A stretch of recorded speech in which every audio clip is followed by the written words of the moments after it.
cultivate our motivation.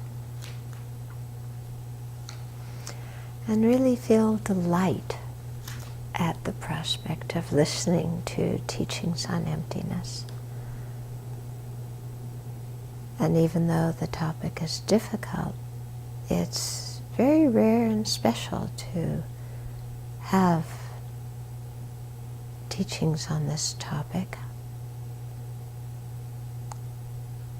And also the understanding of emptiness is what leads us to liberation, enabling us to become an arhat and then a Buddha.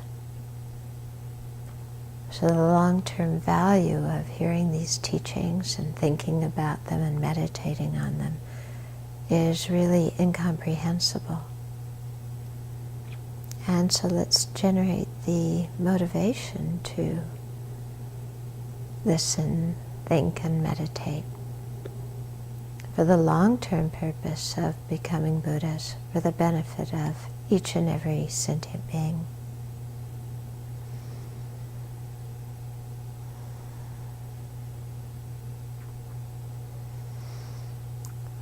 Okay.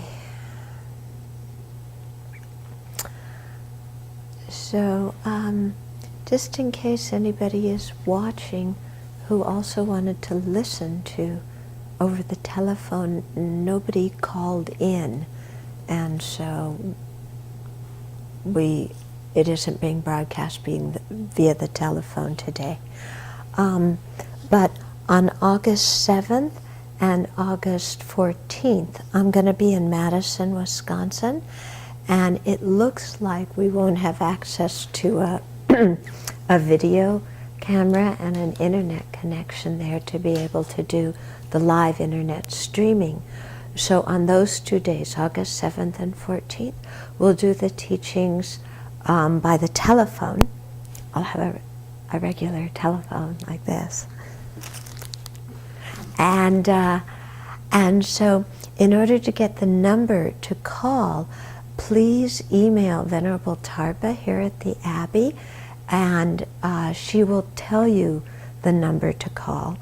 Her email is Jan, Jan, that's her previous life's name, at Sravasti.org. So email her and then she'll send you the information on the number to call for the conference call, so you can listen for August 7th and 14th. Please only contact her if you're sure you're going to attend those teachings, because it's a free conference call, and if we book many slots and then not that many people call in, then the company is not very happy with us. Okay? Good. So that's all the announcements. One other thing is I'm not doing a lot of review on the talks from the previous week. I'm kind of counting on you to review your notes and ask questions. When people don't ask questions, then either they haven't understood enough to ask a question, which could be either because the teachings, the speaker doesn't make any sense, or because they aren't reviewing their notes. So I don't know what to say about that. But I would suggest really reviewing your notes and also listening to the teaching again. I think we put the audio goes on the website and the video also goes on the website. I think the person who's putting the video on the website and doing the directory is a little bit behind. We depend a lot on volunteers to do this, and so when the volunteers are very busy with their lives, it takes them some time to put these things up. But I know this person has a very good motivation, and so at some time hopefully the videos will be up and there will be a easy to do directory so that you can find them and research them. I'm thinking that maybe the phone is ringing because somebody wants us to do that. Do you want to check? Okay, so we Up to you. Oh, no, sit down. Yeah, because it's very disruptive for all of us here if people call us and they aren't in on time and everything. So, okay, so last week we talked about the example of the car, remember? And is the car one with its parts? Is it different from its parts? Trying to see if we can find an inherently existent car somewhere, and really doing some research about how the car relates to the car parts. Okay, so this is the way of thinking. The first 5 points came from Nagarjuna, and the last 2, making 7, came from Chandrakirti. So just to review them, we were seeing if the car was one with its parts, okay? Seeing if it was different from its parts. So if it's inherently one, if it's inherently different, you have to put inherently in some of these. To see if it inherently possesses its parts. To see if the car depends upon its parts inherently, or if the car is what the parts inherently depend upon. And then whether the car is the collection of the parts, and whether it's the shape and the arrangement of the parts. So we went through all those 7 points last time. Okay? So that the example of the car is to get us thinking and to understand this kind of reasoning, because if the car existed inherently, it would have to exist in one of those 7 ways. If it can't be found in any of those 7 ways, then it doesn't exist inherently. Okay? So that's the example. We're going to move on now to the real thing that we're researching, which is the self, the I, me, that incredibly important, most central thing in the entire universe. Me, I, okay? And we're going to research how this I, this big self, exists. Okay, but first, before we do that, let's just talk a little bit about the benefits of this kind of reasoning, so that, because seeing the benefits of something helps us to get more interested in it. Okay, and before that, I also have to say that, okay, the car, through the previous reasoning, we've shown that the car does not exist inherently. Okay. Now also, all of the car parts, they themselves also don't exist inherently, because even though something like the wheel is a part in relationship to the car, in relationship to its own parts, the wheel is the whole, or the part possessor. Okay? So you can see that these things called the whole, or the part possessor, is dependent on from what perspective you're talking about. Okay, so when we look from the perspective of the parts of the wheel, what are the parts of the wheel? The rim, the hub, the spokes, the inner tube of the tire, the rubber of the tire, the what do you call the shiny thing on the outside? Hubcap. Huh? Lug bolts. Okay, so you have all these different parts of the tire. Okay, so in relationship to them, then the tire is the whole, and we can examine to see if the tire inherently exists in the same way that we examine if the car inherently exists. Okay, so you examine each thing in relationship to its own parts. When you prove that the whole, or the part possessor, does not exist inherently, then if you have a correct inference and deep meditation about this, then if you just shift your perspective to that of the part, and see the part as the whole, as the main thing, to see if the part is is inherently existent, then it becomes very easy to see that the part too isn't inherently existent. So the idea is that if you burn the car, you burn all the car parts. So if you find that the car is not inherently existent, then the car parts also can't be inherently existent. Okay? In the similar way, if you burn all the parts of the car, there's not going to be any car. Your car is burned. Okay? So similarly, if you see that all the parts are empty, then you also see that the whole is empty. Okay, now the advantage of this kind of reasoning is that it refutes the absolutist view. So the absolutist view is that the car inherently exists. When we do this kind of reasoning, we show the car doesn't inherently exist. So we've canceled out the absolutist view. That's the first benefit.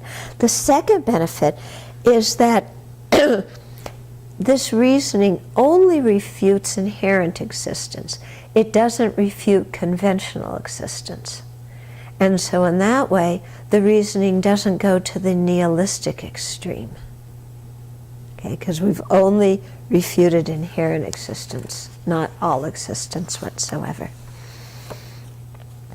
And then the third benefit of this kind of reasoning is that when we develop it over time and with samadhi and in deep meditative equipoise, then we come to be able to see the emptiness directly, non-conceptually, and that direct non-conceptual perception of emptiness is what actually removes first the acquired afflictions and then the innate afflictions. And so it leads us to liberation and to enlightenment. Okay? But we have to start with the reasoning.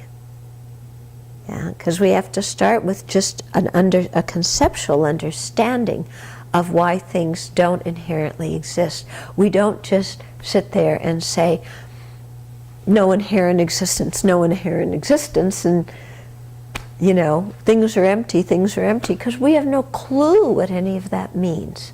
Okay, so that's why we have to generate this conceptual understanding. Okay, now we're going to apply it to the person, the self, me, and see if we inherently exist. So we're going to go through the same reasonings. Okay, am I one with my parts? In other words, the aggregates. Am I separate from my parts? Okay. Do I inherently possess any of my aggregates, my body, my physical and mental aggregates? Is the I dependent upon them? Or is the I what the aggregates depend on? Okay. Or is the I the collection of the aggregates? Or is it the shape of the aggregates? So we're going to examine in all these ways. Remember that the last 5 ways all can be subsumed in the first 2 ways, seeing if the self is one with the aggregates or separate from the aggregates. Okay, now this part gets really, really interesting, okay, when we start to see if the person is one with the aggregates or different from the aggregates. Yeah, because it brings up a lot of, we're going to go off on a few different tangents here in the process of showing that the I is not inherently one with the aggregates. So we'll take a few tangents, but the tangents are really, really interesting. Okay, so is the self one with the aggregates? If it were, we would have the following undesirable consequences occur. So I'll just list the consequences, and then we'll go through and talk about each one in more depth. Okay, so the consequences. If the self and the aggregates were exactly the same, inherently the same in every respect, then First undesirable consequence is there would be no need to assert the existence of a person. Okay? Second undesirable consequence is the person would be, there would either be many people or there would be only one aggregate. Okay. Third undesirable consequence, the agent and the object, or the whole and the parts, would be one, indifferentiable. And the fourth consequence is the person would inherently arise and disintegrate. Okay? It would arise, it would come into being inherently, it would die or disintegrate inherently. Okay, let's look at those. Okay, so first, if the self were inherently one with the aggregates, we would have there would be no need to even assert a self. Because if, let's say, the self were inherently one with the body, then they're one in every respect. So then having the word I would just be redundant. Okay? Because if they're one in every respect, all you need to do is say body and you would already understand I. Or if the self were inherently one with the mind, all you would have to do is say mind and you would understand I, because they're inherently one. Okay? So saying I, asserting a self, would be superfluous. It would be redundant. You wouldn't need it. Okay? And also, if you said the word I, like I'm talking, yeah, then if the I were one with the mind, then it would be the mind talking.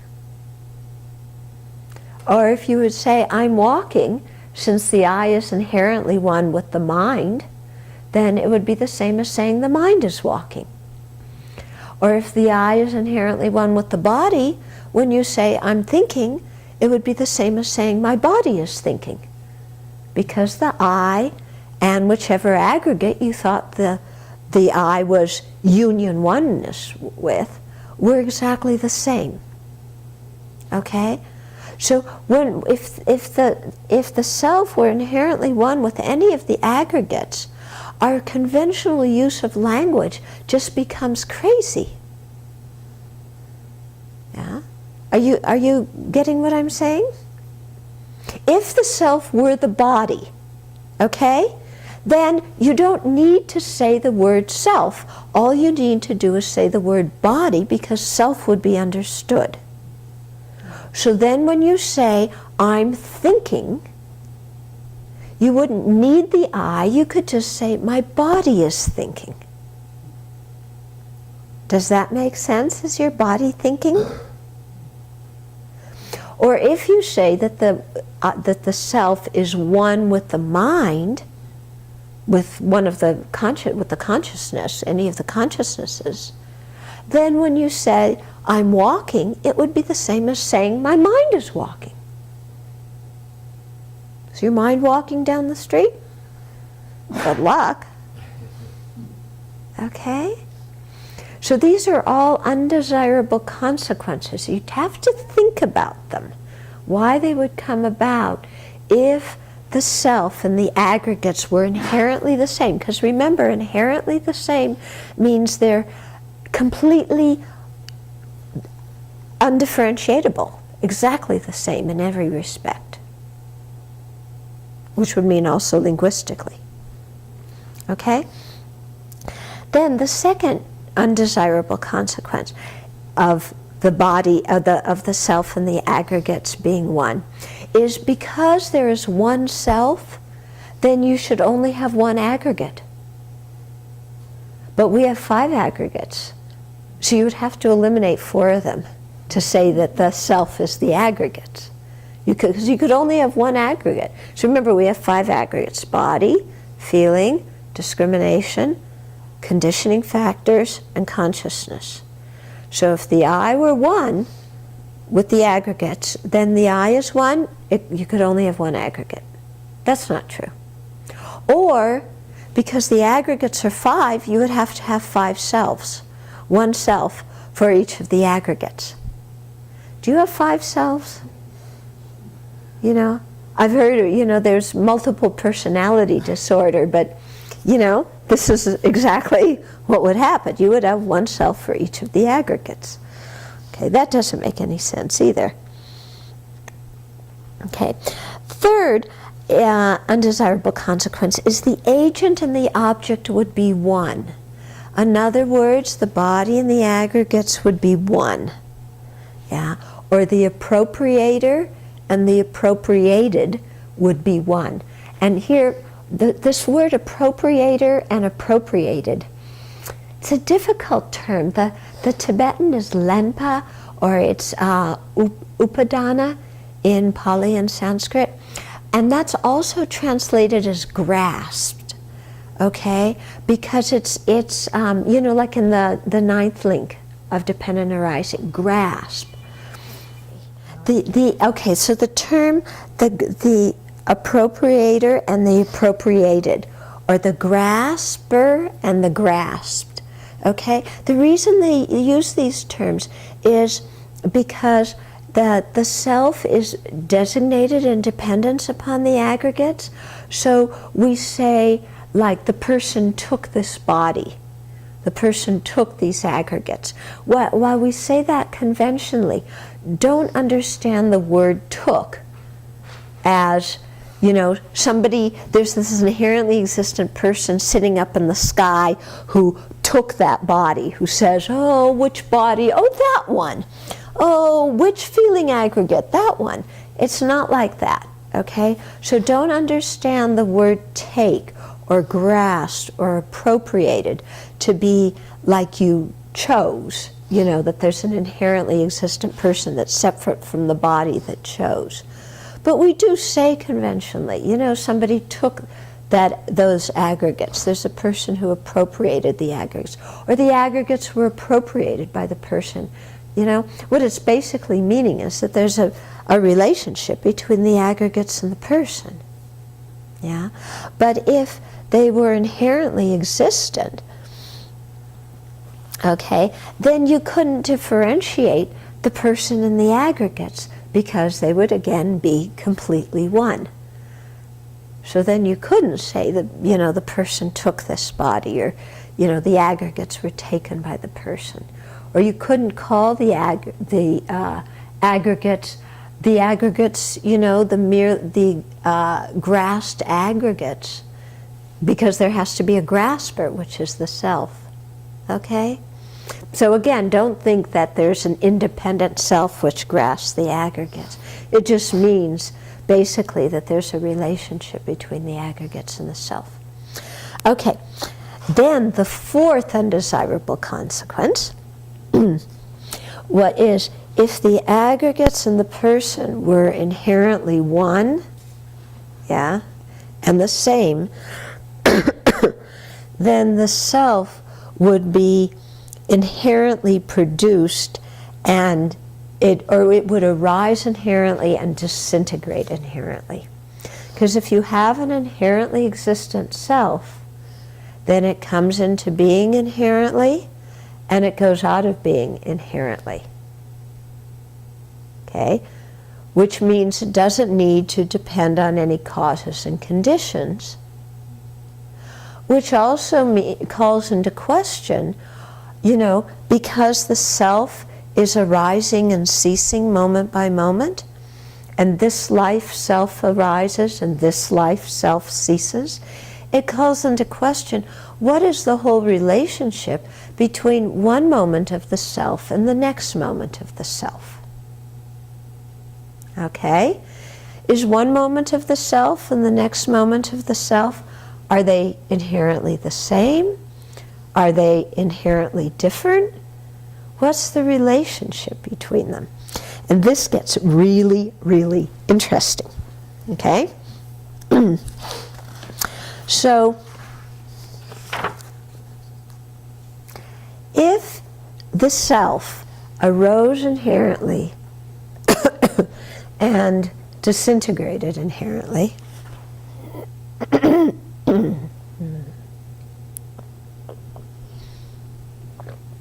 So if the self arose inherently and disintegrated inherently, there's three faults that would occur with that. Okay, so under this fourth point, there's three more. Okay, so the three untenable points that would happen if the self arose and disintegrated inherently is, one, that recalling events from previous lives would be impossible. Two, actions that we did would not bring results. We wouldn't experience the results of actions we did. And three, we could be able to experience the results of actions that other people did. Okay, I'm going to explain these. Don't make faces yet. Okay, so here's where the topic, okay, let's look at the first one. Recalling events from previous lives would be impossible. Okay, so if the self, if the person arose inherently and ceased inherently, then it would be unrelated to any other moments of the self on that continuum. If that were the case, then we couldn't remember previous lives. Nobody could remember previous lives, including the Buddha, because the present life would be totally unrelated to the previous life. The person of the present life would be totally unrelated to the person of the previous life. Okay, in the Jataka tales, the Buddha talks about events from his previous life. So, for example, there was one life in which he was King Mandatar. Okay? So the Buddha says, in that life, I was King Mandatar. Okay? Now, if the Buddha, as a person, inherently rose and inherently ceased, then the Buddha and King Mandatar would be completely distinct and unrelated people. In which case, how could the Buddha say, in that past life, I was King Mandatar? He couldn't say that, because they're totally distinct, unrelated people that have absolutely no connection one with the other. Okay? And in addition, not only could the Buddha not say, in that life I was King Mandatar, but he couldn't remember any events from that life either, because the people were totally separate. It would be as ridiculous as the Buddha remembering something from my life, thinking that he was me in a previous life. We're totally separate people. Okay? So, on the other hand, if the Buddha and King Mandatar were inherently the same, then the Buddha is an enlightened being, King Mandatar is a sentient being. So then a Buddha and a sentient being would have to be the same. A Buddha and a sentient being can't be the same. So when the Buddha is saying, in that life, I was King Mandatar, what's he talking about? Who's the I that was King Mandatar? Because if that I is inherently different from King Mandatar, they have no relationship. If that I is inherently one with King Mandatar, then a Buddha and a sentient being are exactly the same. So what's going on when the Buddha says, in that life I was King Mandatar? Okay, so there's this thing called the general self and the specific self. And here we're talking about conventionalities, okay? We're talking about how we relate to things, okay? So, for example, I have previous lives, this life, and future lives. when I say I have previous lives, this life, and I'll have future lives, that's the general I. That's an I that is imputed or designated in dependence upon whatever aggregates happen to be there at the time. So it could be previous life's aggregates, it could be present life's aggregates, it could be future life's aggregates. There could be an I that's designated in dependence upon any of these aggregates. So when you're talking from the viewpoint of the general I, that I is imputed in dependence upon whatever aggregates, okay? Yeah, or so it's just a merely imputed I. It's not a findable I. Yeah. On the other hand, okay, not on the other hand, but in addition to the specific I, in addition to this general I, okay, there's also specific I's. So the specific I of this life for me is children. Okay, let's say in my previous life I was Harry, yeah, and in my future life I'm going to be, no, we better choose something that sounds different. Well, Harriet, okay. Past life I was Harry, future life I'm going to be Harriet. Okay? So, the specific I of the past life is Harry. Harry was imputed in dependence upon those aggregates in the previous life.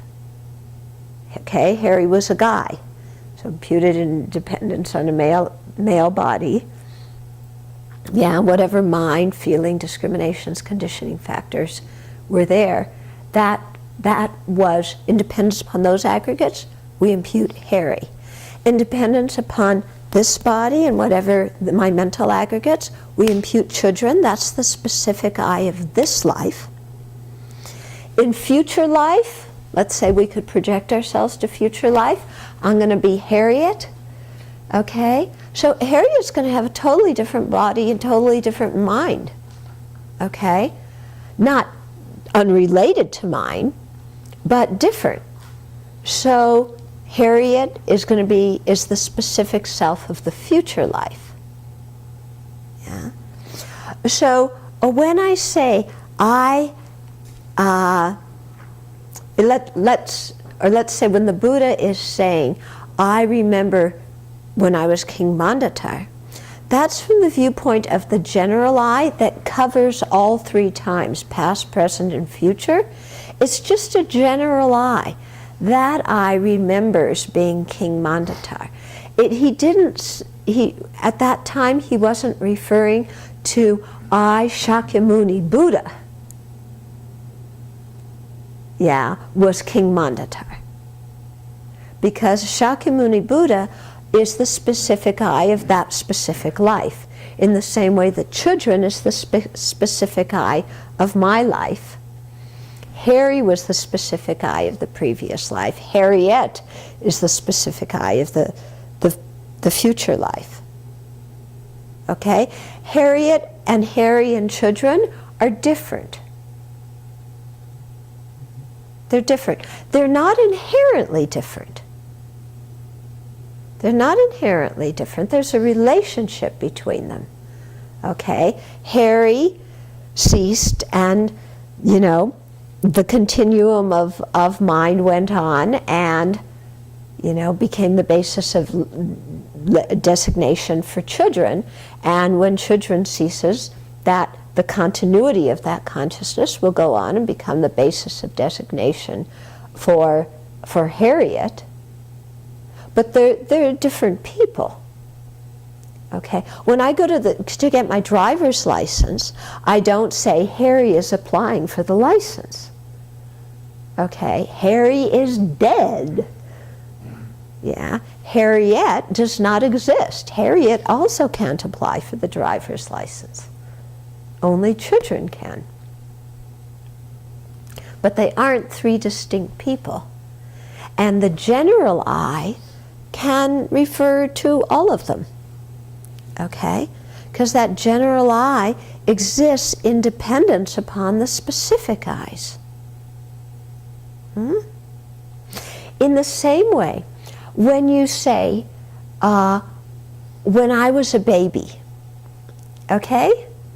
Or you say, I remember being a baby, or I remember being a toddler. Chances are greater we remember being a toddler. Okay, anybody remember being a toddler? Yeah, okay.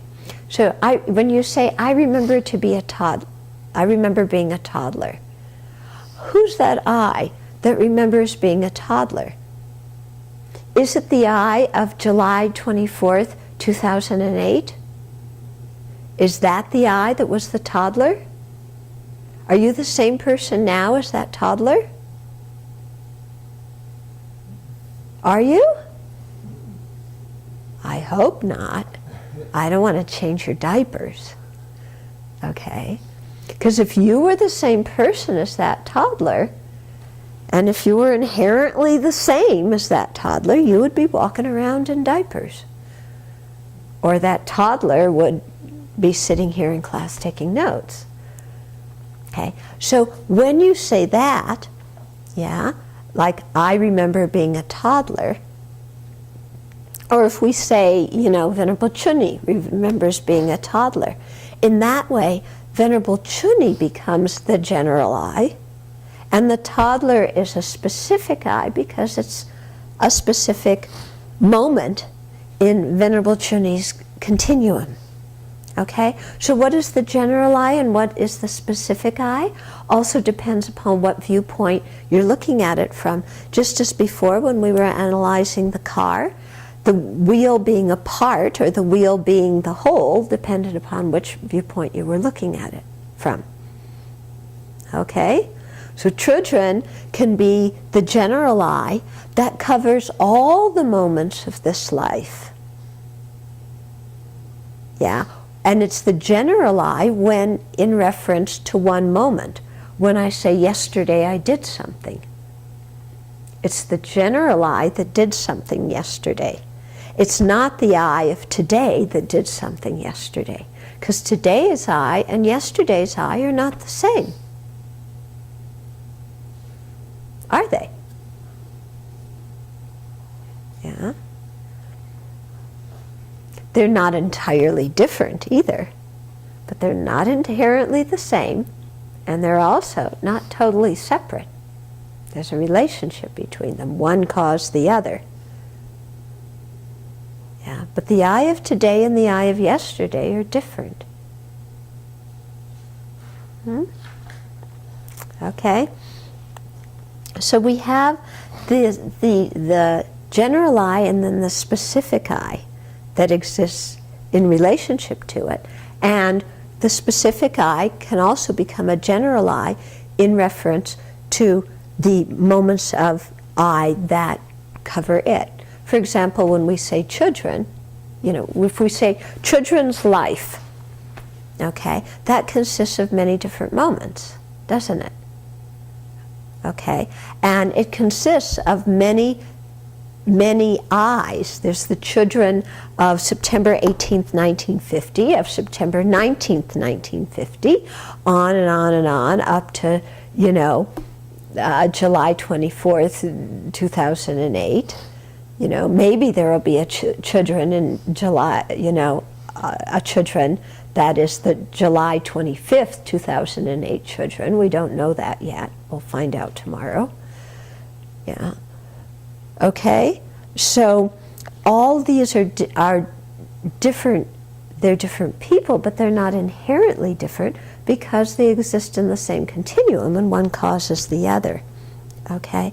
But if they were inherently existent, then there would be no relationship between them. One couldn't cause the other. They would be totally distinct. And in that way, I could never say, I remember when I was a toddler. Or I could never say, I remember yesterday. Because the I of today and the I of yesterday are different. Okay? Or even if that I, when we say, I remember yesterday, even if that's the general I of this lifetime, you know, if it's not inherently one with the I of yesterday, then we can't say, I remember yesterday, because they would be two different I's, unrelated. You get what I'm talking about? So it's very interesting. I find this very interesting because it makes us examine how we use the word I and exactly what are we referring to. Like when you say, I remember being a toddler. Who exactly is that I that remembers being a toddler? You know, if things are inherently existent, you should be able to pinpoint that I that remembers being the toddler. Or pinpoint the I that was the toddler. But when you try and pinpoint any of those, you can't do it. Why? Because things are not inherently existent. If they were inherently existent, we should be able to pinpoint everything. There should be an objectifiable locus, which is the thing that we're talking about. But when we search for that objectifiable locus that is the thing, we can't find it.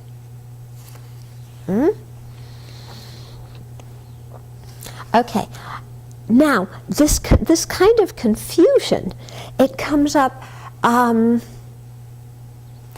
like sometimes we've done really negative deeds in a previous life, and then we say, oh, I'm such an awful person because I did that. You know, I lied to somebody who I really care about. What an awful person I am. Okay? When we think like that, and then we start beating up on ourselves and feeling guilty and having low self-esteem and saying we're such an awful person, at that moment, we're grasping at inherent existence. And we are thinking that the present I is the same I as the one that lied to the person we cared about. Is the present I the same I as the one who lied to that other person? No, it's not exactly the same person. Because if the present I and the previous I were exactly the same, inherently one, they would be the same in all respects, and we would still be lying to that person. We would have never aged, would have never thought anything different, no time would have passed, we would still be that previous person. But that's not the case, is it? So you see, when we're sitting there guilt-tripping ourselves over something that happened in the past, that is a very vivid example of grasping at the true existence of the person. Isn't it? Because it's confusing the present person with the past person, thinking that they're totally the same, or that the specific I of this life is one and the same with the I that told the lie, or that the present I is the same I as the one that told the lie. But that's not the case whatsoever. Okay? So this is why, you know, it's very important not to guilt trip ourselves, and why guilt is affliction. Because you can see that guilt is based on grasping at true existence and thinking that there's a truly existent I that is unchangeable, that did that negative action in the past, and that still exists exactly the same way now. Okay, so that's grasping at a truly existent I. Going to the other extreme and saying the past is past, I'm not going to experience any result of what I did in the past. You know, karma doesn't exist. I can do anything I want because I lied then, but I'm not the same person now. Okay? Then that's also based on grasping at true existence, but it's seeing the present I as truly, you know, unrelated and separate from the past I. And it's not considering that there's a cause and effect relationship between these two I's, that they exist as different moments in the same continuum, and that therefore the present I can experience the results of what the previous I did. Okay? If the present I couldn't experience the results of what the previous I did, then if you studied in the past, you wouldn't know anything now. Or if the previous I got the diploma, the present I wouldn't have it. Okay, because they would be two totally distinct people.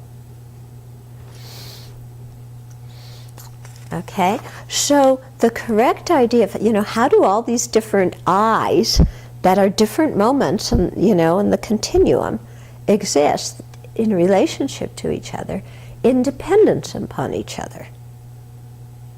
Okay? They exist dependently. So therefore, even though we aren't the same person as our previous life, we're experiencing the results of what our previous life did. And even though we're not going to be the same person in a future life, that future life person will experience the result of what we did, and we will call that future life person I.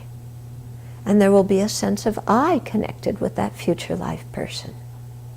And the future life person may look back upon this life and say, when I was children,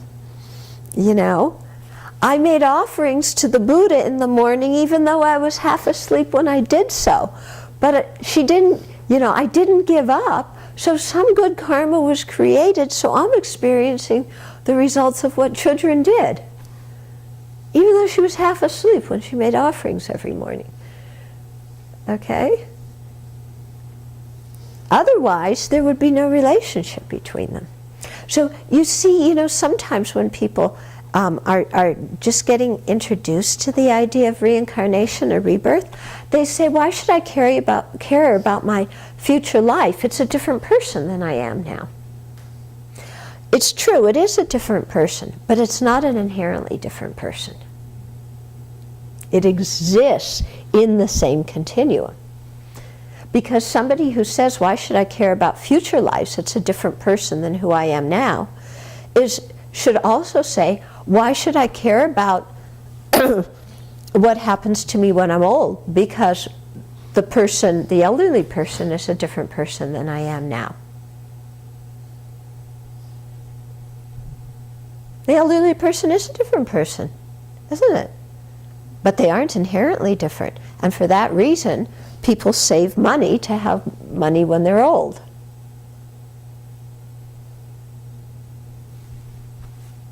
Okay? So the past and future I's, or past, present, and future I's, they're not inherently the one. They're not inherently different. Yeah? But they all exist in relationship to each other, being different moments on the continuum. Yeah? And sometimes you collapse all those moments into one and say during children's life, and which could encompass many, many different I's. But remember, all those I's are merely designated. Yeah? Okay, you following me? Yeah? So where you get tangled up is, think about it a little bit, and you'll get tangled up. And where you get tangled up is when you start to think of the I as inherently existent. Yeah, that's always what happens. Okay, so that's one undesirable effect, that we couldn't remember the past if if the I arose and ceased inherently. Second undesirable thing is that the actions we did wouldn't bring any results. And again, that would be because the previous life I and the present life I, or put it this way, the present life I and the future life I are inherently different. So we don't experience any results in the future of what we're doing now, and the present I wouldn't experience any results of what we did in the past because they're inherently separate. So that would totally destroy cause and effect. And not only cause and effect as it is in karma and its effects, but even the cause and effect that normally functions in this lifetime. Like going, applying for a job so you can get a job. They happen in a sequence, and one affects the other. Or going to school so you can get a job, or saving your money so you'll have something for retirement. Yeah. Or if you're looking to future lives, being generous with your money so that you'll have some money in a future life. Okay? Different ways of thinking here when you bring karma into it. Okay? So our actions, we can see our actions do have effects. But they couldn't have effects if the I were inherently existent. Okay? Similarly, the third undesirable consequence is that we could experience the results of other people's actions. So if my I is totally separate from my previous lives, and all my previous lives were inherently different people, totally unrelated, then just as I am totally unrelated to you, my previous lives and you are equal in being totally unrelated to the present me. So in that case, if I could experience the results of my past lives, I should be able to experience the results of the actions you were doing too, because you and my past lives are equal in being inherently different from me. Okay? Yeah? If I were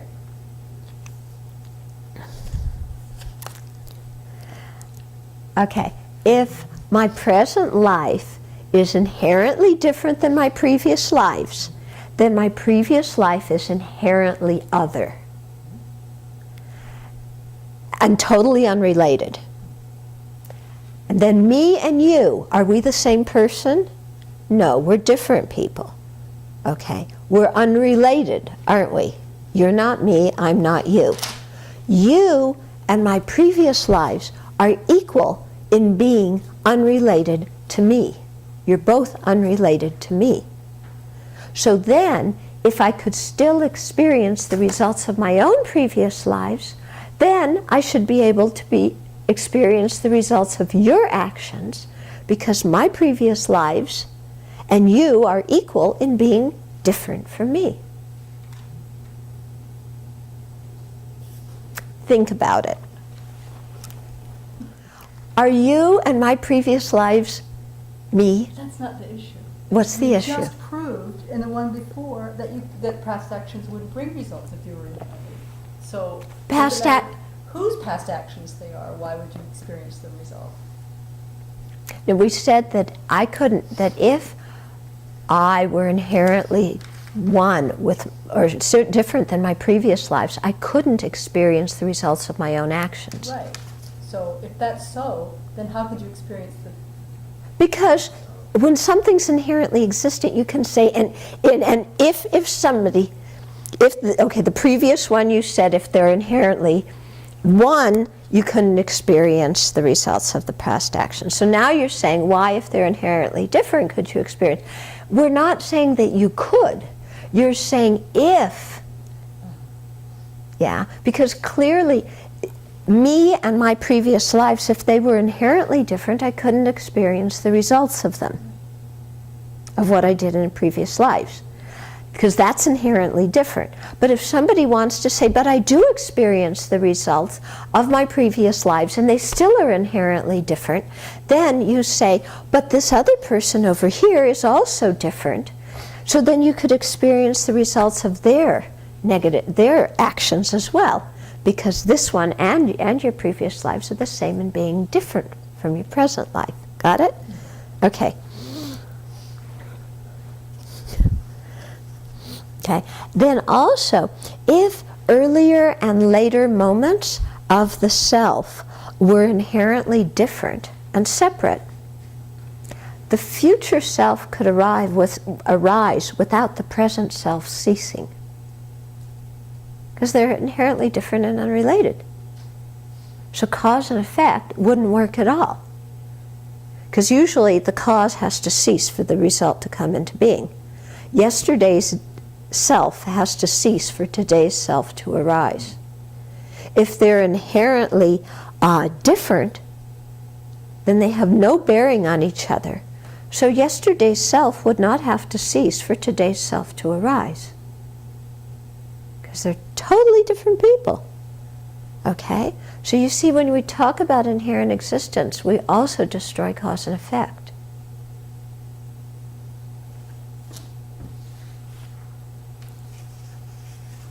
Okay? So this is the interesting point, because the lower schools say that things need to be inherently existent, otherwise cause and effect wouldn't work and wouldn't operate. The Prasangikas say you got it backwards. If things were inherently existent, cause and effect couldn't operate, because cause and effect would be totally unrelated to each other, because something that's inherently existent is independent and unrelated and cut off from everything else. So the Prasangikas say exactly the opposite. If for cause and effect to operate, things need to be empty of inherent existence. Okay? So whereas the lower schools use inherent existence as a way to say that cause and effect works, Prasangikas say the emptiness of inherent existence show that cause and effect works. So it's totally the opposite. Yeah? So this really gets kind of interesting when you think about it, because you can, you study the lower tenet schools, many of them are Buddhist tenet schools, and, they say things arise due to cause and condition and all. But if you look a little bit deeper, how can you say things arise due to causes and conditions, but assert that they're inherently existent at the same time? Because if it's inherently existent, it's one isolated, identifiable thing, and it must be permanent, must be unchanging, because it doesn't depend on anything else. If it depended on something else, it would change. But if it's inherently existent, it can't depend.